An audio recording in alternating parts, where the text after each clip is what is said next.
Jesus. Amém, glória a Deus. Então abra comigo em Josué capítulo 15.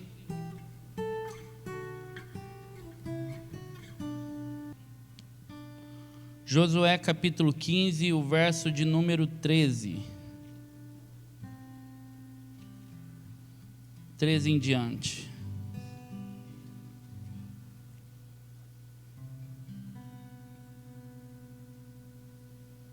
Amém? O texto diz assim: Josué deu a Calebe, filho de Jefoné, uma parte no meio dos filhos de Judá, segundo o Senhor lhe havia ordenado, a saber, Quiriate Arba, isto é, outro nome Hebron. Este Arba era o pai de Anak. Dali Calebe expulsou os 3 filhos de Anak, Sesai, Aimã e Talmai, gerados de Anak. Então Calebe avançou contra os moradores de Debir, cujo nome havia sido Quiriate-Sefer. Calebe disse: darei minha filha Axa por mulher ao homem que atacar e conquistar Quiriate-Sefer. Quem conquistou a cidade foi Otniel, filho de Kenaz, irmão de Calebe. Calebe lhe deu a sua filha Axa por mulher. Esta, quando foi morar com Otniel, insistiu com ele para que pedisse um campo ao seu pai. Quando ela desceu do jumento, Calebe lhe perguntou: o que quer que eu faça? Ela respondeu: quero que me dê um presente. Já que o Senhor me deu uma terra seca, me dê também algumas fontes de águas. Então Calebe lhe deu as fontes superiores e as fontes interiores. Senhor, nós te agradecemos, Pai, por tudo que o Senhor tem construído no nosso meio. Pai amado, a tua presença é mais preciosa que o ouro, é mais preciosa do que todo o deleite dessa terra. E nós te glorificamos porque em todo tempo nós sentimos o Senhor aqui. Que essa mensagem, Pai, seja uma semente e o nosso coração uma terra fértil. Nos dê a instrução necessária para caminharmos segundo aquilo que o Senhor quer das nossas vidas, em nome de Jesus. Querido, esse texto aqui, ele está falando, Axa, ela é pouco citada na Bíblia, porém quando citada, ela faz uma referência muito importante. Após uma conquista muito importante, na qual o pai Calebe, ele dá como herança a sua mão em casamento daquele que conquistasse essa cidade. Após tantos eventos que nós vamos relatar aqui um pouquinho nessa noite, ela pede a herança ao pai. E era comum que toda filha que casasse, o pai dava uma herança, né? É comum no mundo árabe, até os dias de hoje, em alguns territórios. No Brasil não, que a grande maioria usurpa aquilo antes mesmo do pai e da mãe morrer, estão desejando já a herança, né? Mas é comum que o pai dá herança para o genro casar com a própria filha. Até hoje na Índia, se eu não me engano, quando a pastora Regis ia para lá muitos anos atrás, ela dizia que a filha mulher ela ia para a prostituição muito cedo. Por quê? Porque o pai ou ele matava ela desde criança, quando sabia que era menina, ou ele vendia a prostituição, porque a família geralmente muito pobre, ela tinha que ter bens, ela tinha que adquirir bens para, na verdade, comprar o genro. Então, quando ela casasse, o pai tinha que dar uma herança muito grande, um bem muito grande para o dote, né, para a menina casar. Então, ela acabava vendendo uma criança de 6, 7 anos para casar com homens de 50, 60 anos. Por isso que a população indiana de homens é extraordinariamente maior do que a de meninas, né? Então, vale a pena a gente perceber isso, porque o contexto da história fala muito disso. Então Calebe, ele oferece a filha para aquele que conquistasse essa cidade. Mas é interessante que quando ele conquista a cidade, Otniel conquista a cidade, ele pega a mão da menina de Axa para o casamento, e Calebe vai dar como herança aquela terra. Porém aquela terra é uma terra seca, uma terra de deserto. E a filha olha para aquilo, imagino com um tanto de insatisfação no coração. Ela se atenta ao momento certo, ela sai com o pai numa cavalgada de repente, e quando ela desce do cavalo, o pai percebe que ela vem afoita e ansiosa na direção dele, e pergunta: o que você quer? E ela fala: pô, pai, terra seca, me dá pelo menos umas fontes de águas, né? Vamos florescer esse jardim. E o pai dá à filha como herança as fontes superiores e as inferiores. Não vou entrar propriamente naquilo que significa isso, ou no poder que há nessas fontes, mas eu quero te levar a compreender alguns princípios que estão dentro dessa história, mas no contexto histórico para que se chegasse até aqui. Querido, todo homem, ele precisa ser lembrado de alguma forma. Todo homem, ele tem o desejo de ser lembrado. Por isso ele promove coisas importantes na vida dele, talvez que não dê um resultado financeiro, mas coisas que ligado à satisfação social, para que em algum momento o nome dele seja citado. Não sei se você percebe, mas existe um desejo de todo homem do cuidado com a sua morte. Não propriamente com a morte, mas o que dirão após a morte. Tem um monte de gente que não está pouco preocupado, mas quando você vai num velório, quando você vai fazer um velório, no nosso caso, você vai lá ministrar num velório e você tem que puxar na memória o que aquela pessoa construiu, porque é difícil você discursar a respeito de alguém sem antes conhecer a história, né? Tem um caso muito engraçado que eu falei para a pastora. Eu estava num velório, na verdade num enterro, que eu cheguei no velório, o caixão, enfim, estava muito calor, e eles já correram retirar o caixão, porque, né, estava muito calor, enfim. E eu cheguei lá, o irmão falou: ô pastor, nós precisamos adiantar, então vamos lá pro enterro. E aí fui correr pro enterro, né? Tava mesmo. Só que você não imagina o que aconteceu. Não sei se você percebeu. Aí o caixão parou. E os filhos, eles são grandões, né? Bem grandão, bem maior que eu. E eu estava no meu cantinho assim ali, né? Todo respeitoso. E um dos filhos, que é amigo, ele olhou e estava aquela coisa, muito calor. Ele fez assim, ele olhou para mim e fez assim, ó. E baixou a cabeça. Naquela hora eu não fui avisado da cerimônia, mas eu precisei ministrar a cerimônia. E como você faz algo se você não conhece a história da pessoa? Graças a Deus que eu conheci uma parte da história do filho. Então eu sei que toda pessoa, o final da carreira dela diz muito a respeito do que ela deixou, do legado que ela deixou, do fruto que ela deixou. E ali eu ministrei mais a respeito do filho do que da mãe. Por quê? Eu não conheço a senhora que faleceu, mas eu conheço o fruto do seu trabalho, aquilo que ela deixou. E a partir do fruto do seu trabalho, o fruto da sua vida, eu consigo discernir que a pessoa é boa, ou ela é uma pessoa má. E aí eu comecei a ministrar aquele velório, aquele enterro, enfim, e foi, né, enfim, aquele clima todo. Mas o que me deixa, sempre marca a minha mente, é que quando você faz um casamento, você sempre vai falar do futuro. Mas quando você faz um enterro, infelizmente você vai falar do passado.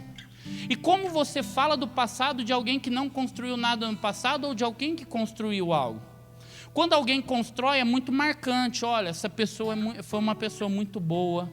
Graças a Deus, Deus permitiu que ela passasse nessa terra. Ela construiu coisas preciosas, coisas valorosas. O seu nome foi lembrado, enfim. Mas é interessante que você vai perceber que tem pessoas que passam pela terra e não deixam uma lembrança.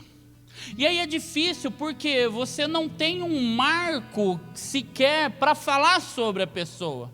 E é difícil você falar de uma pessoa que passou uma história inteira na terra sem deixar uma marca. É como as amizades que passam pela nossa vida. Tem pessoas que passam e somente passam. Tem pessoas que passam e deixam uma marca tão poderosa no coração de alguém que ela sempre vai ser lembrada. Tem pessoas que há 20 ou 25 anos que eu não vejo, mas o meu coração ainda arde e eu oro pela vida da pessoa. Tamanha marca que ela construiu no meu coração por uma simples passagem. Tem gente que você vai perceber que você faz de tudo por ela, mas não há um passo sequer em direção de você, na sua direção. E tem gente que você não faz nada por ela, mas o sentimento de gratidão, o sentimento de amor, de carinho, de aliança, faz com que ela caminhe com você, independente se você se doou a ela ou não. Mas por um desejo de somente estar perto, a construção de coisas na sua vida. Vou dar um exemplo. Nós falamos muito da vida de Matusalém. Quem já ouviu falar? Talvez o homem que mais, a Bíblia diz que é o homem que mais tempo permaneceu na terra. Mas poucos textos revelam a vida de Matusalém.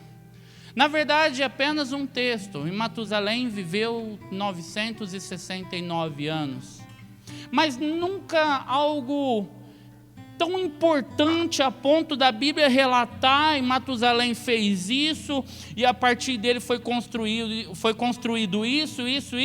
Um homem que viveu quase 1000 anos na terra, e tem apenas um texto falando, e Matusalém viveu 969 anos.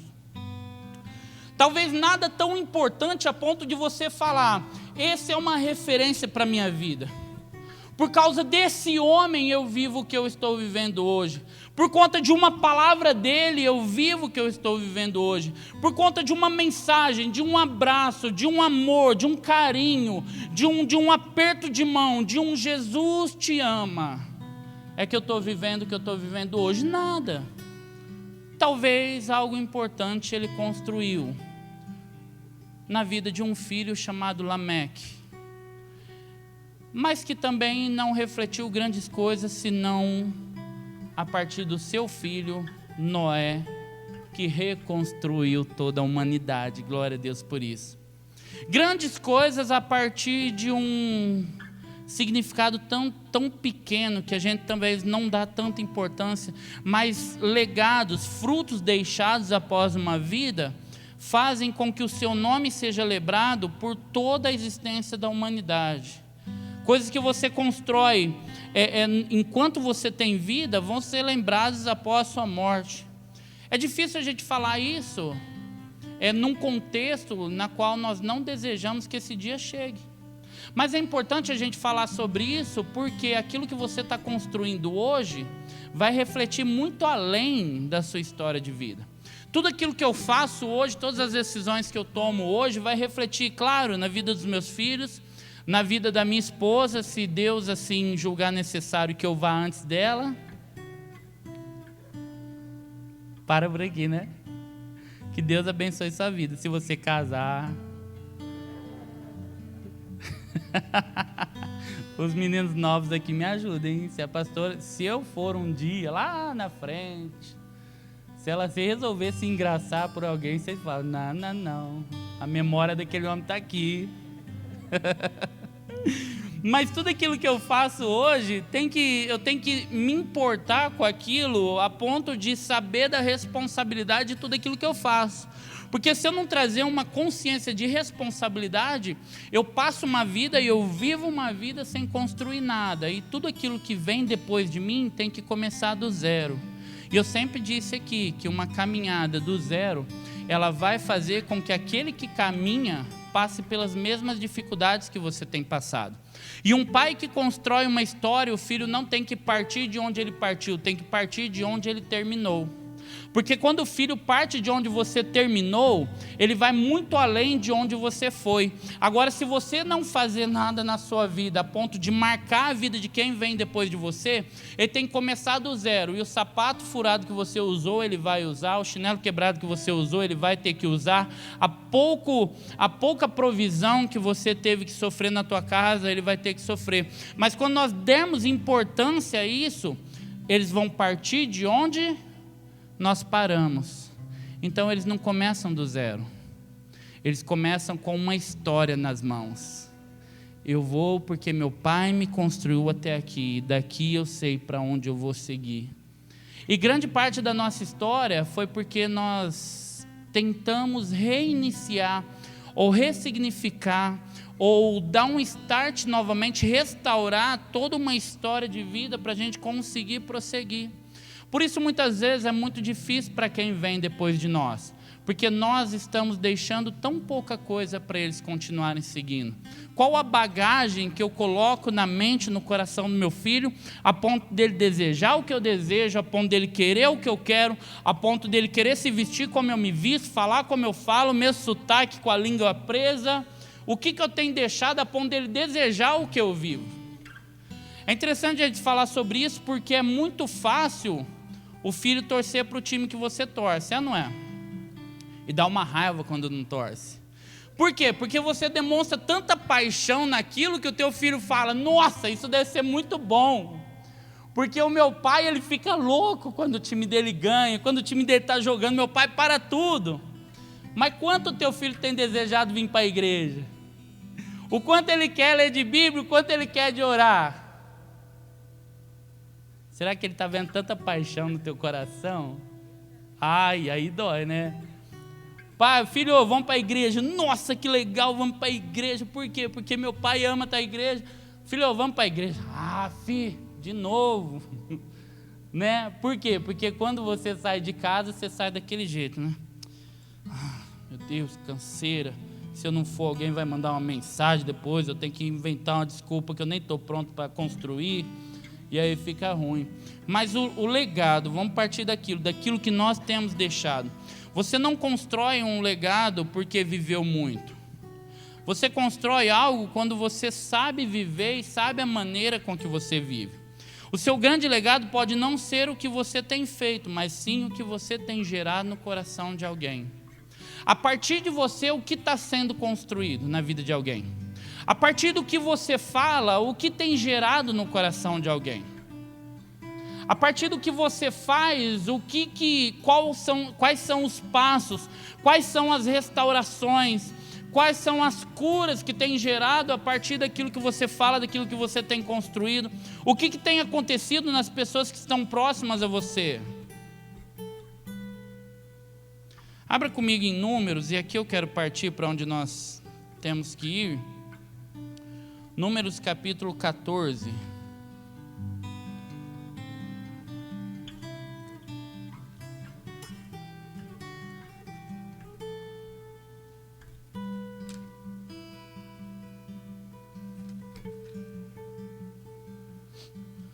Quatorze, 27.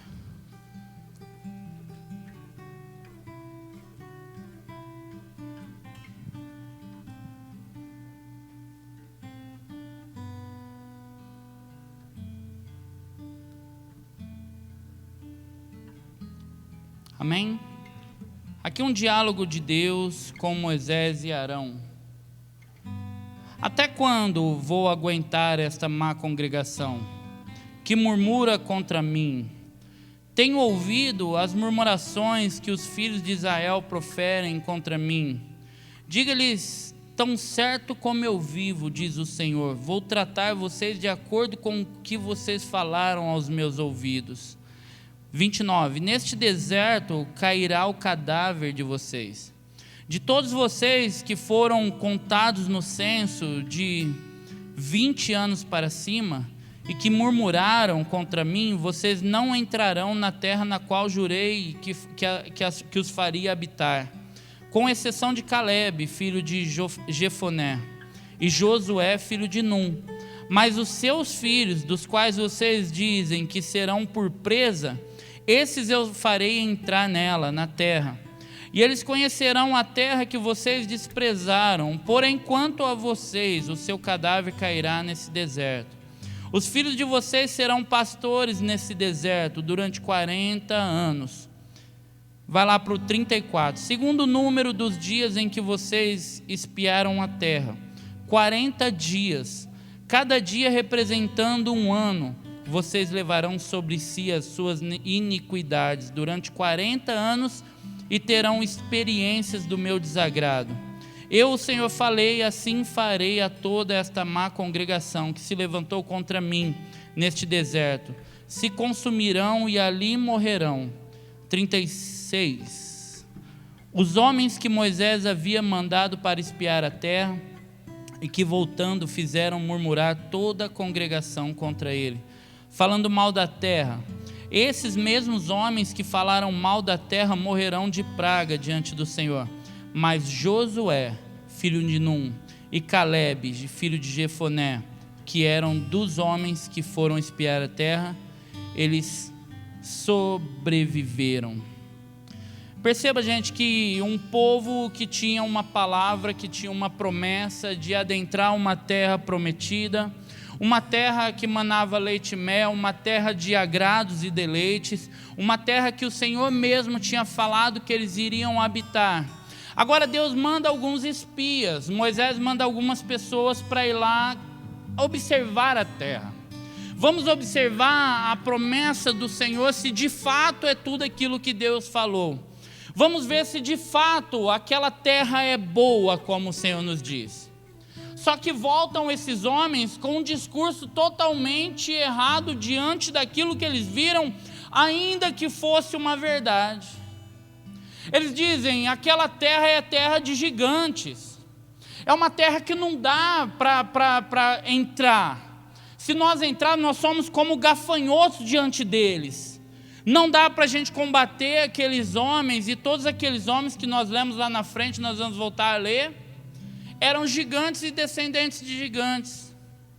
Agora esse povo, eles não ficam sós. É interessante você perceber que toda pessoa incrédula, ela não deixa de crer sozinha, ela sempre vai contaminar o coração de alguém. Toda pessoa que não acredita na palavra de Deus, ela vai fazer com que você desacredite daquilo que Deus tem falado no seu coração. Por isso é muito importante você tomar cuidado com quem você anda. Por isso é muito importante você tomar cuidado com o casal que você anda.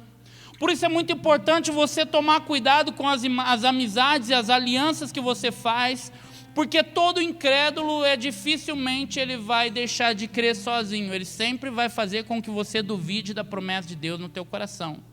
Ele vai fazer com que você duvide daquilo que Deus pode fazer no teu casamento. Ele vai fazer com que você duvide daquilo que Deus falou no seu coração.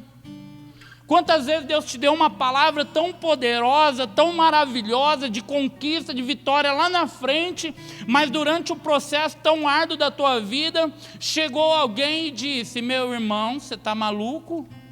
Quem é você para chegar onde você quer chegar? Quem é você para conquistar o que você está falando que vai conquistar? Quem é você para estar lá? O coração do homem, ele é corrupto, ele é desesperadamente corrupto, enganoso. E quando você crê numa palavra de Deus, sempre vai ter alguém para tentar desacreditar naquilo que você acredita. E o texto aqui, ele está falando isso: olha, eu mandei os espias lá, mas quando voltaram, o discurso deles contaminou o povo.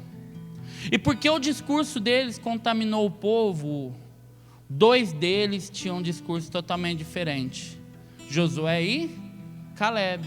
Olha, gente, nós sabemos que é difícil. Nós sabemos que lá tem gigante, nós sabemos que a labuta é difícil, nós sabemos que o caminho que nós temos que trilhar, a guerra que nós teremos que travar, é difícil sim, mas a terra de fato mana leite e mel, a promessa é verdadeira, a terra que o Senhor quer nos colocar é uma terra abundante. Olha, nós devemos confiar, porque se Deus falou, Ele vai dar. Se Deus prometeu, Ele há de perseverar, de nos fortalecer. E se perseverarmos na palavra de Deus, nós vamos conquistar. Só que o problema é que o coração do povo, ele se atenta muito mais para aquele que desacredita do que aquele que acredita. Porque a palavra que Deus tem para o teu coração, geralmente, todas as vezes, vou mudar o que eu estou falando, é muito maior do que você imagina de si mesmo.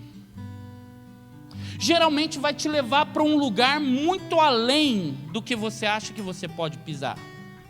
Quando você não tem expectativa, perspectiva mais na sua vida, ainda existe uma palavra. Quando você fala, já deu, já acabou, Deus ainda fala, eu posso restaurar a sua vida. Quando você fala, eu estou no fundo do poço, aí Deus fala, é aí o melhor lugar para você estar. Sabe por quê? No fundo do poço você só tem um lugar para olhar para cima.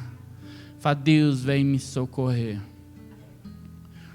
Agora o coração do povo, ele desacredita diante do discurso dos incrédulos. E Deus dá uma sentença para eles, fala assim, lembra daquele censo, quando nós contamos o povo? Todos os que tiverem acima de 20 anos, eu vou matar todos eles no deserto. E todos que tiverem abaixo de 20 anos adentrarão na terra que eu prometi.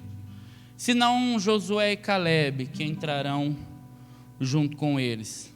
Agora o detalhe é o seguinte, ele diz assim, para cada dia de murmuração, 1 ano de deserto.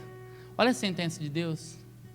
Deus, é interessante que Deus, ele não te joga um balde de água fria. Ele fala assim, segundo a intenção do teu coração, eu vou liberar sentenças na tua vida. Segundo aquilo que você mesmo determina. Às vezes a pastora fala para mim, nossa, o seu jeito de corrigir as crianças é meio esquisito, né?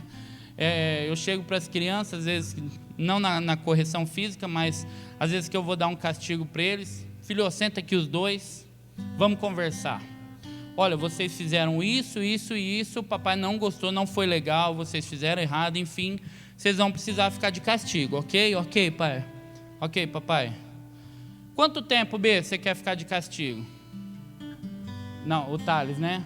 2 semanas. Tá. E você, B, quanto tempo vocês acham que vocês têm que ficar de castigo? 1 mês. Beleza, ok. O Thales já desespera, né? Você é doido, Benício? Você é doido? Não, 1 mês. Fechou 1 mês, tá fechado. Aí ele sai todo alegre. Aí ele volta para a mamãe. Mamãe, quanto tempo que é 1 mês? É engraçado que Deus, muitas vezes, ele faz isso. Ele sentencia a sua vida a partir do sentimento que há no teu coração. Por isso que a grande maioria das vezes você vê que a sentença é tão dura quando existe falta de misericórdia, falta de arrependimento. Vou reconstituir a frase. Falta de arrependimento, porque às vezes Deus vai fazer algo, se o povo se arrepende e fala, pequei contra os céus, pequei contra ti, Deus volta naquilo que ele estava por dar a sentença, e ele recua naquilo e as misericórdias do Senhor imperam. Mas quando há dureza no coração, você percebe que sempre a sentença é maior com o povo, a ponto de matar toda uma geração por conta da incredulidade daquilo que Deus está falando. O deserto dos filhos, ele está muito ligado à iniquidade dos pais. Olha o verso 18. Um pouquinho para cima. O verso 18 diz assim: o Senhor é tardio em irar-se e rico em bondade. Ele perdoa a iniquidade e a transgressão, mas não inocenta o culpado. Olha só, ele perdoa o pecado, mas consequências sempre tem, ok? E visita a iniquidade dos pais até a 3ª e 4ª geração. Perdoa, pois, a iniquidade desse povo, segundo a grandeza da tua misericórdia. Aqui Moisés está pedindo, pelo amor de Deus, perdoa esse povo, segundo a tua misericórdia, como também tens perdoado a este povo, desde a terra do Egito até aqui. Querido, o deserto dos filhos muitas vezes está ligado à iniquidade e à falta de arrependimento dos pais. Às vezes, se o teu filho já é grande, muitas das dificuldades que ele passa são provocadas a partir da incredulidade do pai e da mãe. Por isso que aqui nós temos trabalhado muito nisso, na conscientização da importância que nós temos, porque quando nós olhamos a quem nós temos gerado, a gente tem que trazer isso para dentro de nós e falar muitas vezes, onde que eu errei? Já viu aquela história? Eu ouvi muitas vezes alguém falar, olha, eu criei os meus filhos exatamente da mesma maneira. Se um fez uma faculdade, o outro não fez, eu peguei o dinheiro da faculdade e dei na mão desse que não fez, porque eu não quero que ninguém fale para mim, o senhor fez mais para o outro do que para mim. Se um fez isso, se um comprou um carro ou uma moto, o outro não comprou, eu dei um carro para um, o outro quis uma moto, eu pego o restante do valor de um e dou para o outro, para ninguém chegar para mim e falar, o pai fez para ele, não fez para mim. Quando eu dou um beijo nenhum, eu caço o outro para beijar, para ninguém falar um dia que o pai beija ele e não me beija. Mas deixa eu te falar, o maior pecado de um pai e de uma mãe é achar que tratar todos eles iguais faz sentido. Tratar igual é um perigo que você comete, porque nem todos têm a mesma necessidade. Nem todos precisam de beijos, tem alguns que precisam que você dê tempo para eles. Nem todos precisam de bens, tem alguns que precisam de ser beijados. Eu tenho 3 e eu tenho que discernir o que eu faço para cada um. O Thales eu preciso beijar, abraçar, melar, às vezes eu até, tá calor, vai para lá.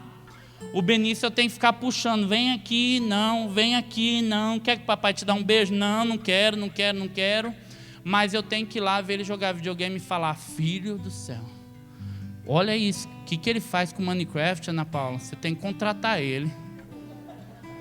Ele vai te construir um prédio, ele constrói igrejas para mim. Ele faz, e eu tenho que chegar lá no quarto e falar, filho, o que é isso, meu? A Elisa, não, você tem que dar tempo para ela brincar com você. Então, um dos maiores pecados do pai é não discernir a necessidade do filho.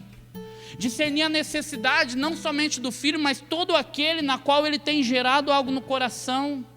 Talvez você está olhando para mim, pastor, mas eu não tenho filho, meu filho é grande ou meu filho é pequeno. Mas sempre Deus vai colocar alguém no seu caminho para que tudo aquilo que você vive precisa estar direcionado a alguém que Deus colocou diante de você. Seja um amigo, uma amiga, seja alguém, um discípulo que Deus tem colocado debaixo de você, seja o teu pai que ainda não professa a mesma fé que você, mas Deus tem colocado você no caminho de alguém para que as suas palavras construam no coração daquele alguém os valores e os princípios eternos do Senhor na vida dele. E a partir daquilo que você faz, constrói ou destrói a vida de alguém. E aquilo que você tem construído tem gerado o quê? Qual que é o nível do meu discernimento em quem Deus tem colocado próximo a mim? O deserto dos filhos está extremamente ligado à iniquidade e à incredulidade dos pais. Agora, o texto fala sobre a perseverança de 2 homens. Volta lá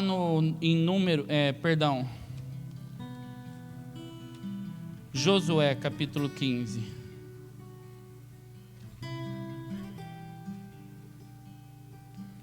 E aqui eu quero partir para o fim com vocês.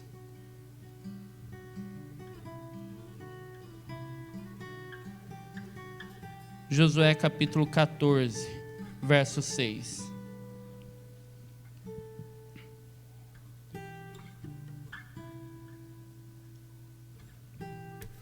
Josué 14, verso 6. O texto diz assim: os filhos de Judá chegaram a Josué em Gilgal, e Calebe, filho de Jefoné, o quenezeu, lhe disse: você sabe,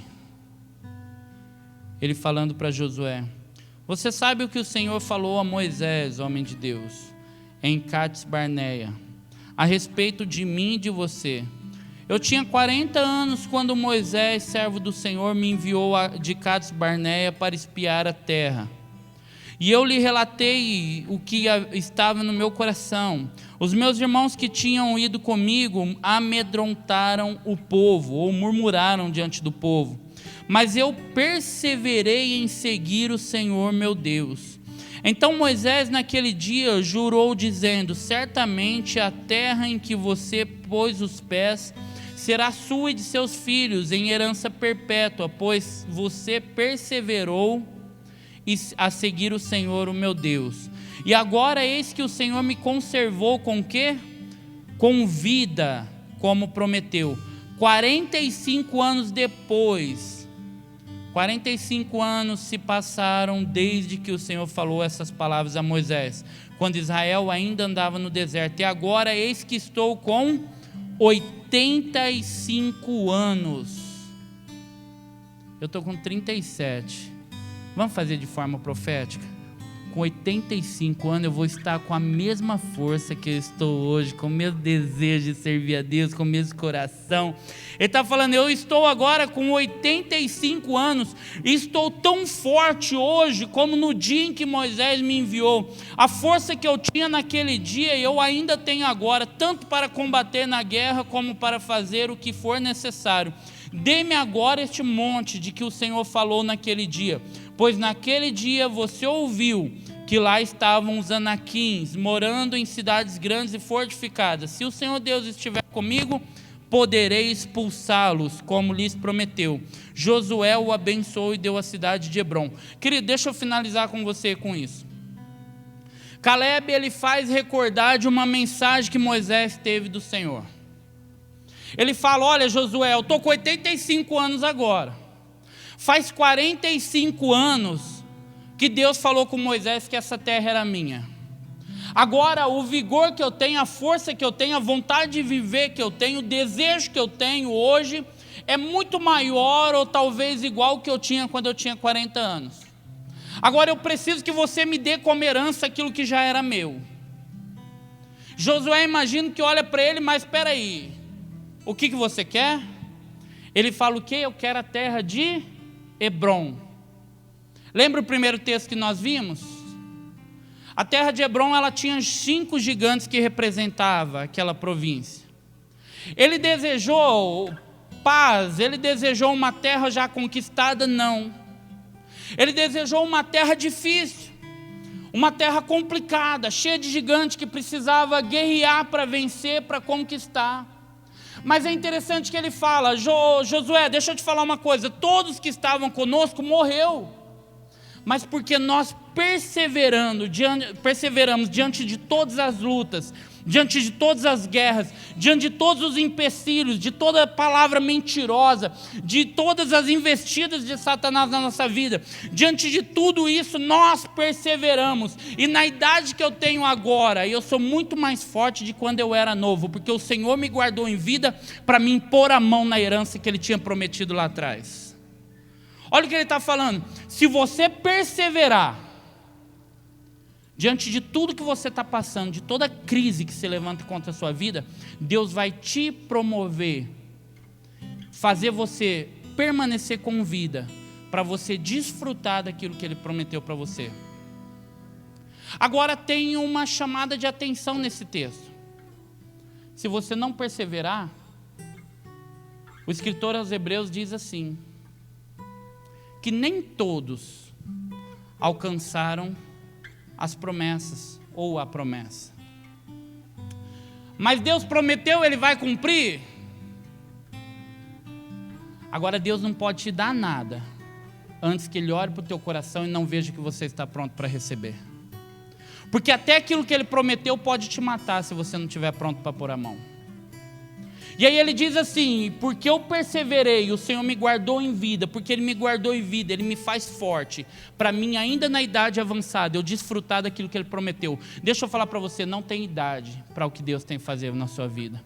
Não tem idade para o que Deus tem para fazer na sua vida, para o que Deus tem para construir na tua vida, no teu casamento. Não tem idade, não tem tempo, pode ser em tempo, fora de tempo, mas se Deus quer fazer, Ele vai fazer. E Ele tem o desejo de fazer, mas Ele depende de quanto você persevera, de quanto você quer, de qual a intensidade que você se entrega, de quanto você deseja se lançar diante de Deus. Ele está falando, todo mundo desistiu, mas eu perseverei. Porque eu perseverei, o Senhor me guardou com vida. Mas eu não desejo somente terra de paz.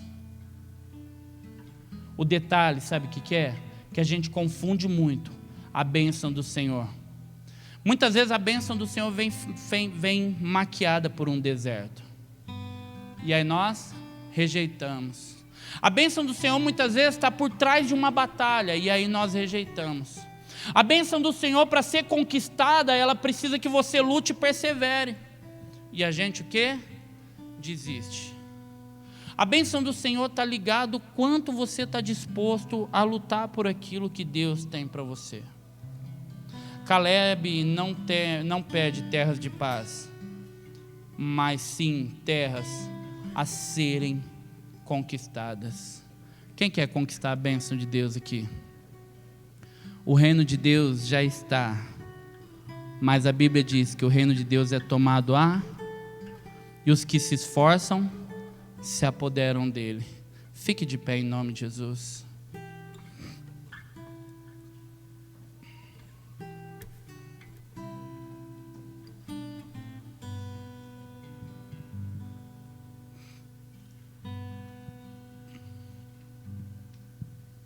Feche os teus olhos. Eu quero te pedir que, um minutinho, talvez você tenha passado dias de angústias, dias que Deus tem pedido que você seja forte,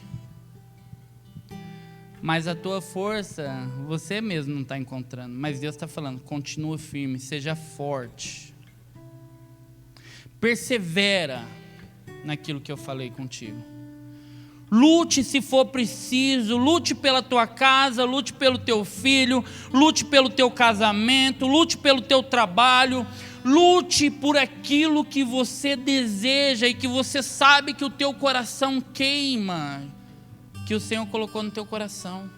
Lute, não baixe a tua guarda. Acho que o versículo que resume essa mensagem é: porque eu perseverei, o Senhor me conservou em vida. Lute por aquilo que você deseja, querido. Não desista daquilo que o Senhor confiou nas tuas mãos. Não desista do teu filho. Nós teremos batismo no domingo.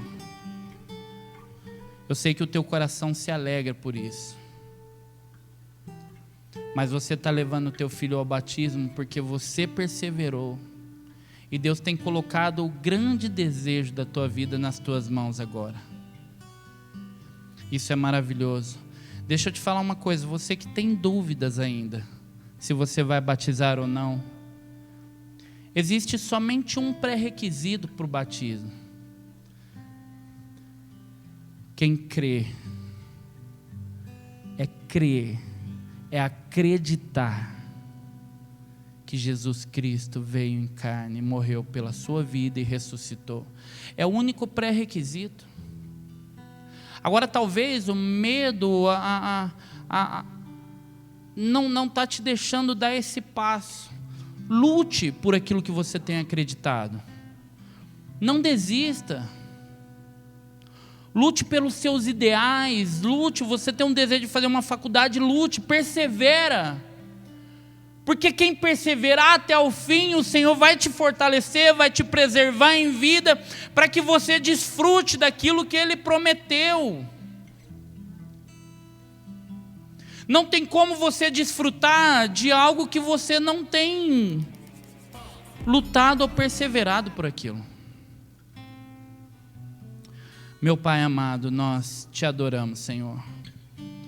Senhor, nos gere no nosso coração, Pai, um desejo, ó Deus, de conquistar não somente os nossos sonhos, mas aquilo que o Senhor nos deu como uma palavra. As promessas do Senhor vêm para todos nós, mas nós te pedimos, Senhor, que o Senhor nos faça maduros para colocar a mão naquilo que o Senhor prometeu de antemão. Nos ensine, Senhor, a uma caminhada. Muitas vezes é difícil, muitas vezes nós precisamos renunciar, muitas vezes nós precisamos abrir mão de amizades, renunciar a amizades, renunciar muitas vezes sonhos, para ir em direção daquilo que o Senhor quer para nós. Você tem um desejo de batizar, mas muita gente está questionando esse desejo no seu coração.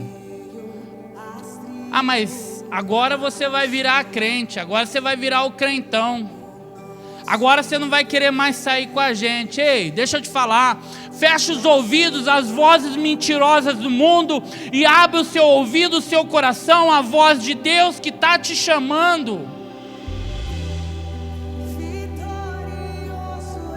Ah, eu quero entregar minha vida para Jesus, eu estou indo para a igreja, aí os meus amigos chegam e zombam de mim.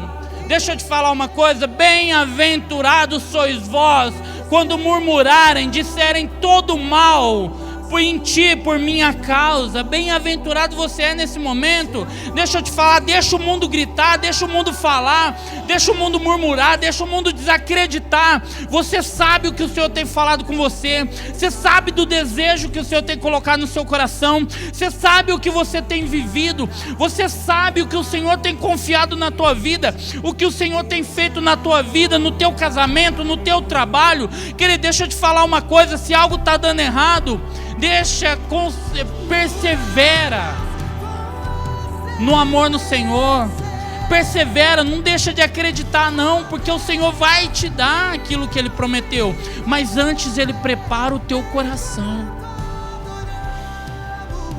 Se você não estiver preparado, Ele não é louco para te dar, porque o que Ele tem para você é muito maior do que você imagina.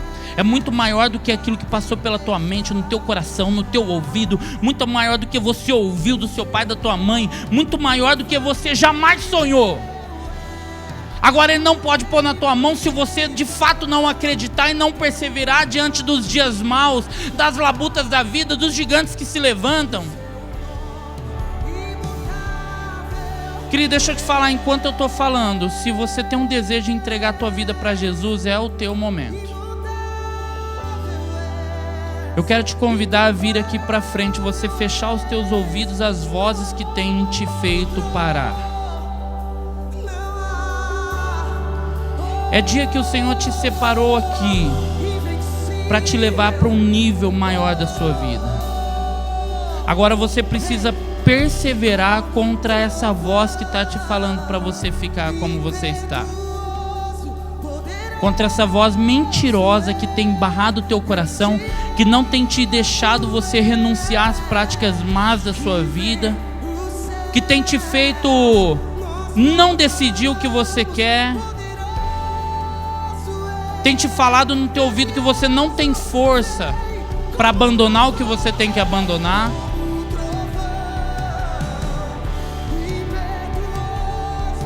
Mas o Senhor te chama para viver uma nova história na sua vida.